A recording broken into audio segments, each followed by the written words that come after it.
गजाननं महर्षिशम् अनेकदन्तं वक्तानाम् एकदन्तं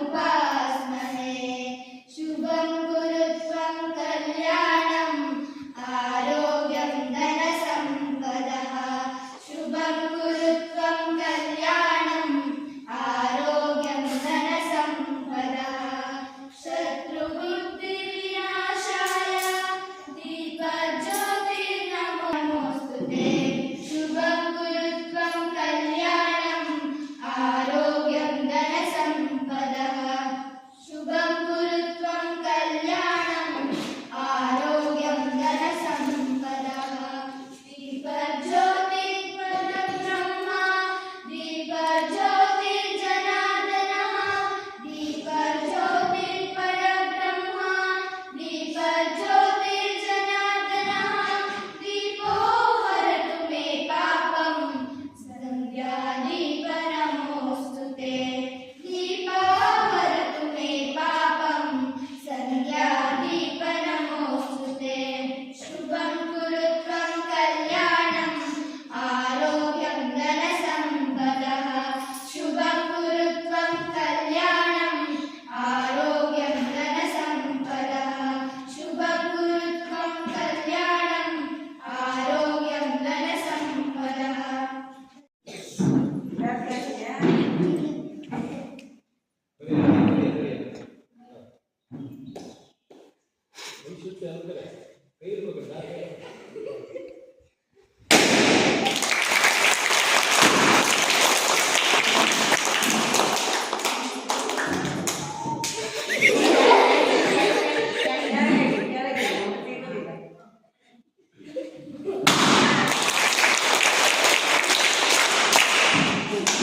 ಶಿಕ್ಷಕರು ಮತ್ತು ನನ್ನ ಆತ್ಮೀಯ ಸ್ನೇಹಿತರು ನಿಮಗೆಲ್ಲರಿಗೂ ಮಕ್ಕಳ ದಿನಾಚರಣೆಯ ಶುಭಾಶಯಗಳು. ಇಂದು ನಾವೆಲ್ಲರೂ ಭಾರತದ ಮೊದಲ ಪ್ರಧಾನಿ ಜವಾಹರಲಾಲ್ ನೆಹರು ಅವರ 135ನೇ ಜನ್ಮದಿನವನ್ನು ಮತ್ತು ಮಕ್ಕಳ ದಿನಾಚರಣೆಯನ್ನು ಆಚರಿಸಲು ಇಲ್ಲಿ ಸೇರಿದ್ದೇವೆ.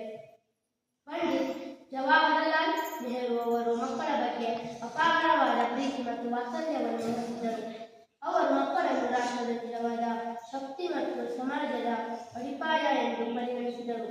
ಇದೇ ಕಾರಣಕ್ಕೆ ಅವರ ಜನ್ಮದಿನವಾದ ನವೆಂಬರ್ 14ರಂದು ದೇಶಾದ್ಯಂತ ಮಕ್ಕಳ ದಿನವನ್ನಾಗಿ ಆಚರಿಸಲಾಗುತ್ತದೆ. ಈ ಮಕ್ಕಳ ದಿನಾಚರಣೆಯಂದು ಮಕ್ಕಳ ಮೇಲಿನ ದೌರ್ಜನ್ಯ ಮತ್ತು ಬಾಲ ಕಾರ್ಮಿಕ ಪದ್ಧತಿಯನ್ನು ನಮ್ಮ ಕೈಲಾದ ಮಟ್ಟಿಗೆ ನಿಲ್ಲಿಸುತ್ತೇವೆ ಎಂದು ಪ್ರತಿಜ್ಞೆ ಮಾಡಬೇಕು. ಮಾತನಾಡುವ ನಿಮಗೆಲ್ಲರಿಗೂ ಧನ್ಯವಾದ. ಸೇರಿದ್ದೇವೆ. ಮಕ್ಕಳ ದಿನಾಚರಣೆಯನ್ನು ಆಚರಿಸುವ ಕಾರಣ ನಿಮಗೆಲ್ಲರಿಗೂ ಗೊತ್ತೇ? ಮಕ್ಕಳ ದಿನಾಚರಣೆಯನ್ನು ಜವಾಹರಲಾಲ್ ನೆಹರು ಅವರ ಜನ್ಮದಿನದಂದು ಸವಿ ನೆನಪಿಗಾಗಿ ಆಚರಿಸುತ್ತಾರೆ. ಈ ದಿನ ಶಾಲೆಗಳಲ್ಲಿ ಸ್ಪರ್ಧೆಗಳನ್ನು ಮಾಡುತ್ತಾರೆ ಮತ್ತು ಜವಾಹರಲಾಲ್ ನೆಹರು ಅವರು 14 ನವೆಂಬರ್ 1889ರಂದು ಜನಿಸಿದರು. ಅವರ ತಂದೆ ಮೋತಿಲಾಲ್ ನೆಹರು ಮತ್ತು ತಾಯಿ ಸ್ವರೂಪ ರಾಣಿ. ಇವರು ಮಕ್ಕಳ ಬಗ್ಗೆ ತುಂಬಾ ಕಾಳಜಿಯನ್ನು ವಹಿಸುತ್ತಿದ್ದರು ಮತ್ತು ಪ್ರೀತಿ ವಾತ್ಸಲ್ಯಗಳನ್ನು ತುಂಬುತ್ತಿದ್ದರು. ಇವರಿಗೆ ನಮ್ಮ ಒಂದು ದೊಡ್ಡ ಪ್ರಶಸ್ತಿ ಕೂಡ ದೊರೆತಿದೆ. ಅದು ಭಾರತ ರತ್ನ ಪ್ರಶಸ್ತಿ. ಇವರು ನಮ್ಮ ದೇಶದ ಮೊದಲ ಪ್ರಧಾನಮಂತ್ರಿ ಕೂಡ ಹೌದು. ಇಷ್ಟೆಲ್ಲ ಮಾಡಿ ನಮ್ಮ ಜವಾಹರಲಾಲ್ ನೆಹರು ಅವರು 27 ಮೇ 1954ರಂದು ನಿಧನ ಹೊಂದಿದರು. ಅವರ ಆತ್ಮಕ್ಕೆ ಶಾಂತಿ ಸಿಗಲಿ ಎನ್ನುತ್ತಾ ನನ್ನ ಈ ಭಾಷಣವನ್ನು ಮುಗಿಸುತ್ತಿದ್ದೇನೆ. ಎಲ್ಲ ಮಕ್ಕಳಿಗೂ ಮಕ್ಕಳ ದಿನಾಚರಣೆಯ ಶುಭಾಶಯಗಳು. ಇಂದು ನೆಹರೂರವರ 135ನೇ ಜನ್ಮದಿನ. ಅವರು 1889 ನವೆಂಬರ್ 14ರಂದು ಜನಿಸಿದರು. ಅವರಿಗೆ ಮಕ್ಕಳೆಂದರೆ ತುಂಬಾ ಇಷ್ಟ. ಆದ್ದರಿಂದ ನೆಹರೂರವರ ಜನ್ಮದಿನವನ್ನು ಮಕ್ಕಳ ದಿನಾಚರಣೆಯನ್ನಾಗಿ ಆಚರಿಸುತ್ತಾರೆ. ಇವರಿಗೆ 1955ರಲ್ಲಿ ಭಾರತ ರತ್ನ ಪ್ರಶಸ್ತಿ ದೊರೆತಿತು. ಇವರು 1964 ಮೇ 27ರಂದು ಮರಣ ಹೊಂದಿದರು. ಇಷ್ಟು ವೇಳೆ ನನ್ನ ಚಿಕ್ಕ ಹಾಗೂ ಮಕ್ಕಳ ದಿನಾಚರಣೆಯ ಶುಭಾಶಯಗಳು. ಭಾರತದ ಪ್ರಥಮ ಪ್ರಧಾನಮಂತ್ರಿಗಳಾದ ಜವಾಹರಲಾಲ್ ನೆಹರು ಅವರ ಜನ್ಮದಿನವನ್ನು ಮಕ್ಕಳ ದಿನಾಚರಣೆ ಎಂದು ಆಚರಿಸಲಾಗುತ್ತದೆ.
ನಾಯಕರು ಎಂದು ಪರಿಗಣಿಸಿದ್ದರು.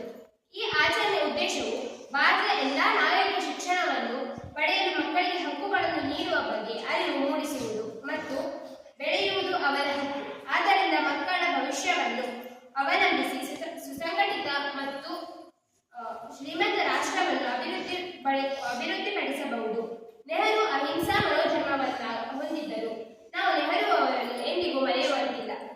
ಹಾಗೆ ಇಂದು ನಮ್ಮ ಶಾಲೆಯಲ್ಲಿ ಮಕ್ಕಳ ದಿನಾಚರಣೆಯ ಪ್ರಯುಕ್ತವಾಗಿ ಮಕ್ಕಳಿಗೆ ಹಲವಾರು ಸ್ಪರ್ಧೆಗಳನ್ನು ಏರ್ಪಡಿಸಲಾಗಿದೆ. ಎಲ್ಲ ಮಕ್ಕಳು ಆ ಸ್ಪರ್ಧೆಯಲ್ಲಿ ಭಾಗವಹಿಸಿ ಸಂತೋಷದಿಂದ ಕಾರ್ಯಕ್ರಮವನ್ನು ಚಂದಗೊಳಿಸಿಕೊಳ್ಳೋಣ ಎಂದು ಹೇಳುತ್ತಾ ನನಗೆ ಮಾತನಾಡಲು ಅವಕಾಶ.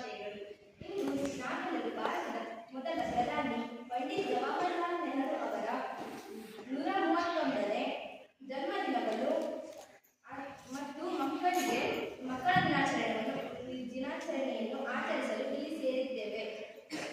ಜವಾಹರಲಾಲ್ ಅವರಿಗೆ ಮಕ್ಕಳ ವ್ಯವಹಾರ, ಪ್ರೀತಿ, ವಾತ್ಸಲ್ಯವನ್ನು ಬುದ್ಧಿ ಮತ್ತು ಸಮಾಜದ ಅಧಿಕಾರ ಎಂದು ಪರಿಗಣಿಸಿದರು. ಇದೇ ಕಾರಣಕ್ಕೆ ಅವರ ಜನ್ಮದಿನವನ್ನು ನವೆಂಬರ್ 14 ದೇಶಾದ್ಯಂತ ಮಕ್ಕಳ ದಿನವನ್ನಾಗಿ ಆಚರಿಸುತ್ತೇವೆ. ಮಕ್ಕಳು ನೆಹರು ಅವರನ್ನು ಪ್ರೀತಿಯಿಂದ ಚಾಚಾ ನೆಹರು ಎಂದು ಕರೆಯುತ್ತಿದ್ದರು. ಇಂದಿನ ಮಕ್ಕಳು ನಾಳಿನ ಭಾರತವನ್ನು ಕಟ್ಟುತ್ತಾರೆ. ನಾವು ಮಕ್ಕಳನ್ನು ಎಷ್ಟು ಚೆನ್ನಾಗಿ ನೋಡಿಕೊಳ್ಳುತ್ತೇವೆಯೋ ನಾವು ಅಷ್ಟು ಉತ್ತಮವಾದ ನಿರ್ಮಾಣವಾಗುತ್ತದೆ ಎಂದು ಚಾಚಾ ನೆಹರು ಅವರು ಹೇಳುತ್ತಿದ್ದರು.